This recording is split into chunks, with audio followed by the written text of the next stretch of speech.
खबर हरियाणा के रोहतक से है, जहां पर सांपला में सर छोटूराम स्मारक पर एक कार्यक्रम का आयोजन किया गया, जिसमें केंद्रीय मंत्री चौधरी वीरेंद्र सिंह का आना था।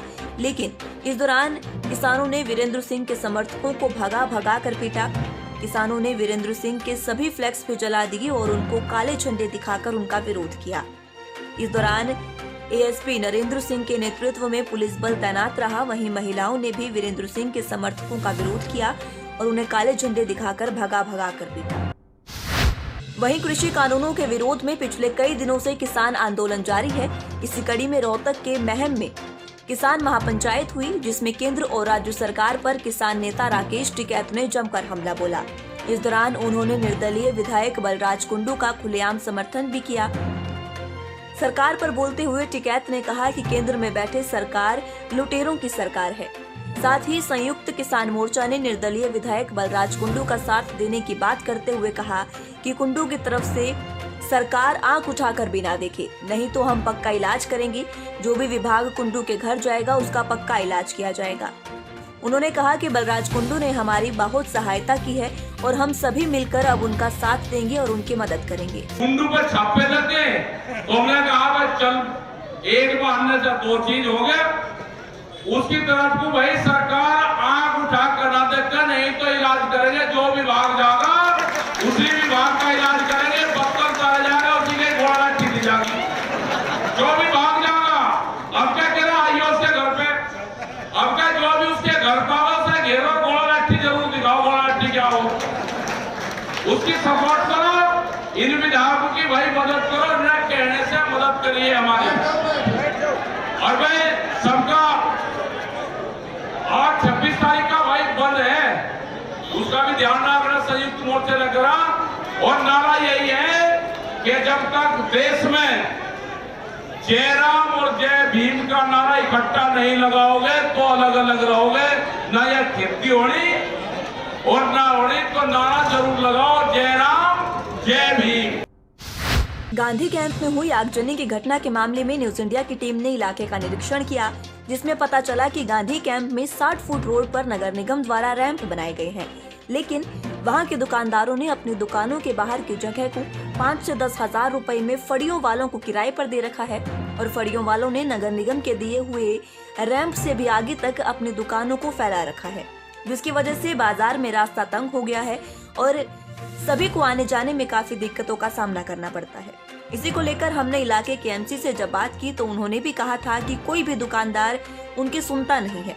बता दें कि हाल ही में गांधी कैंप में एक मकान में आग लगी थी, जिसे बुझाने आई दमकल की गाड़ी अतिक्रमण में फंस कर रह गई थी। दोस्तों, आप देख रहे हो न्यूज इंडिया, मैं हूं आपके साथ विनीत गर्ग और आज हम आपको दिखा रहे हैं गांधी कैंप का वो एरिया कल जहां आग लगी थी। और आग लगने से जो है पूरा का पूरा मकान जो है वो ध्वस्त हो गया है और हादसा जो है ये बहुत बड़ा था। इसमें जो है एक घर में उस टाइम कोई मौजूद नहीं था, एक परिवार के एक ही लोग वहाँ पे मौजूद थे, तो एक जो है वो अपनी जान बचाने के लिए ऊपर से कूदे और अभी जो है वो झुलस जाने के कारण मेडिकल में एडमिट है। हमारे साथ है इस बार और ज़्यादा बात करने के लिए खुराना जी हमारे साथ हैं। खुराना जी, मेरा नाम पप्पू खुराना जी। मैं मौके पे ही आया था जब थोड़ी सी धुआं निकला था, उसी टाइम 6:23 पे मैंने फ़ोन मिलाया 101 नंबर पे, दूसरा मिलाया 6:35 पे, तीसरा मिलाया 6:45 पे। वो कहते भाई साहब गाड़ी आ चुकी है आपकी। जब सब्जी मंडी रोड के ऊपर 2 गाड़ी आई, एक गाड़ी वापस लेबर चौक की से वाल्मीकि बस्ती की तरफ से आ गई, क्यों रास्ते था रही। अब इन्होंने क्या किया, 1 साल पहले दुकानदार 9 फुट की दुकान 10 फुट का थल्ला बना दिया, परली तरफ 9 फुट की दुकान 10 फुट का थल्ला बना दिया। आगे दुकानदार अपनी स्कूटर रखते हैं, फिर अपना सामान लगाते हैं और रोड हो गया 10 फुट का। ये रोड 2.5 दुकानदार को चाहिए था 2.5 फुट का रोड इधर देते, 2.5 उधर देते, बीच में बनाते 1 फुट 1.5 फुट का रास्ता बनाते, एक कार जाने का रास्ता आने का, एक जाने का बनाते। तो ये दोनों चीज़ें ऐसी होती ना, बीच वाला खंबे बीच में लगते, बिजली के लगते, एक रोड होता, एक रोड दोनों खुले होते आने जाने के। तो उस टाइम गाड़ी टाइम पे आ जाती तो शर्मा जी का मकान बच जाता। देखो जी, समस्या तो है, इसमें कोई दोहराई नहीं कि समस्या नहीं है। उसका कारण क्या है, लोगों ने जो हमने नगर निगम ने थल्ले बना के दिए हुए हैं, फुटपाथ बना के दिए हुए हैं, उससे भी लोगों ने आगे बेंच के आगे रेडी लगा देते हैं।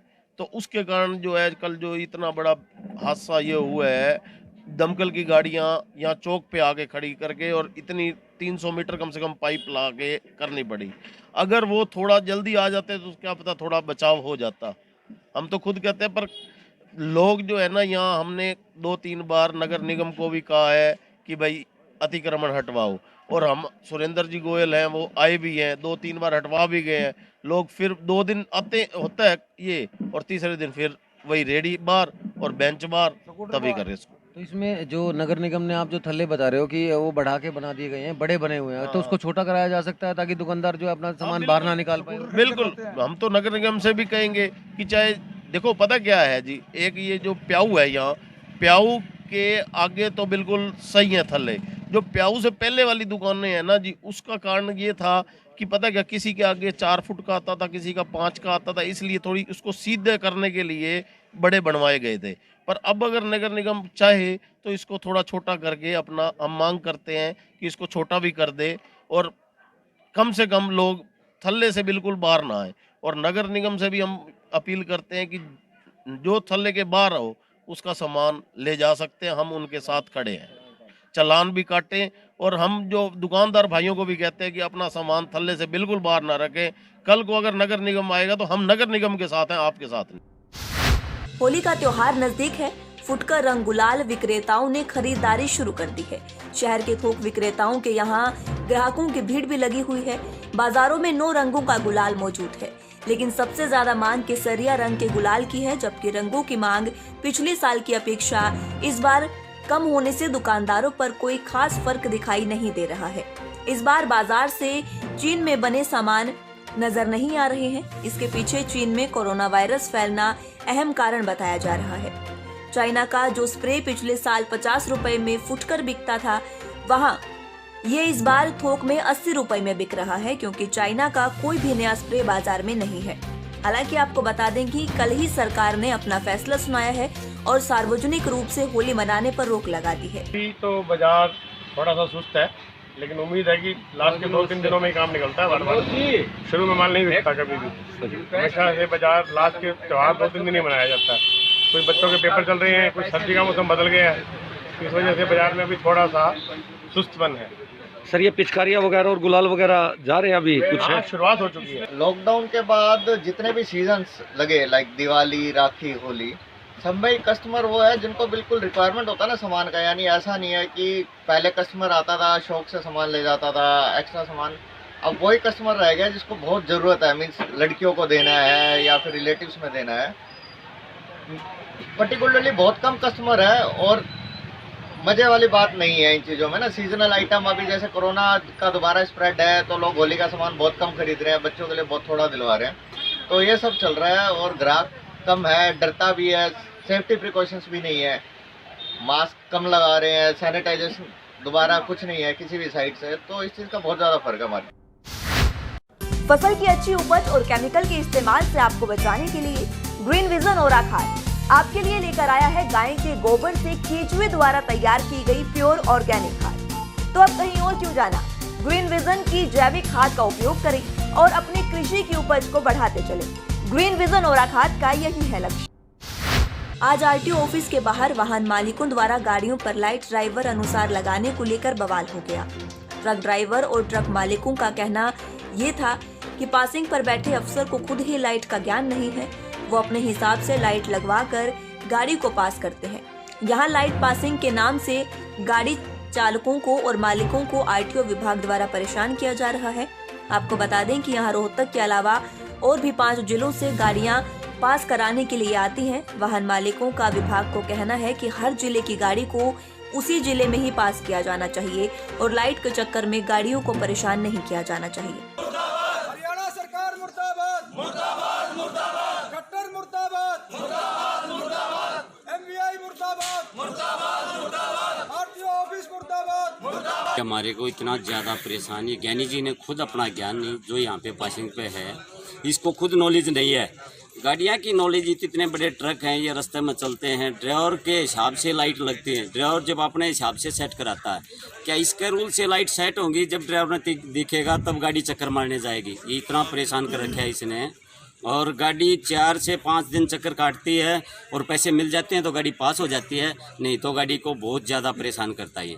इसने खुद की अपनी नॉलेज नहीं गाड़ी वाले को परेशान कर रहे हैं। तो समस्या ये है कि यहाँ पे किसी टेक्निकल फॉल्ट में कोई भी गाड़ी नहीं निकाली जाती। गाड़ी निकाली जाती है लाइट के बीम पे ऊपर नीचे, क्योंकि इनकी मशीन ही खराब है, इनकी मशीन ही कामयाब नहीं है। ना इनको ये पता है कि इसकी बीम कहाँ पे होनी चाहिए, ना यहाँ पे कोई टेक्नीशियन है, और सिर्फ दंगा मस्ती कर रहे हैं। दंगा मस्ती के साथ में इनको भ्रष्टाचार में इनको रुपये चाहिए। जब इनको रुपये मिल जाते हैं तो गाड़ी पास हो जाती है। जिसको रुपये नहीं मिलते हैं वो 4-4 बार 5-5 बार 1-1 हफ्ता तक गाड़ी घूमती रहती है। और जो सरकारी गाड़ी आती है उसको सबसे पहले पास करके दे देते हैं, ना मशीन पर चढ़ाते हैं, ना किसी चीज़ को पूछते हैं। बस सरकारी गाड़ी आई, पास हो गई, चली गई, अंदर घुसी, बाहर निकल गई। सैनी पब्लिक स्कूल में एक विदाई समारोह का आयोजन किया गया। इस समारोह में सैनी संस्थान के प्रधान धर्म सिंह सैनी, सचिव जगदीश सैनी, राजेश सैनी, सुशील सैनी और रितु सैनी, विद्यालय के प्राचार्य नमिता सैनी ने सरस्वती वंदना के साथ कार्यक्रम का शुभारंभ किया। इस दौरान बच्चों ने समारोह में अत्यंत मनमोहक प्रस्तुतियां दी।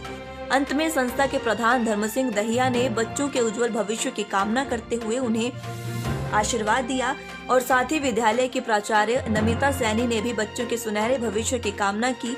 इस मौके पर विद्यालय के प्राचार्य संगीता अरोड़ा और सभी अध्यापकगण मौजूद रहे।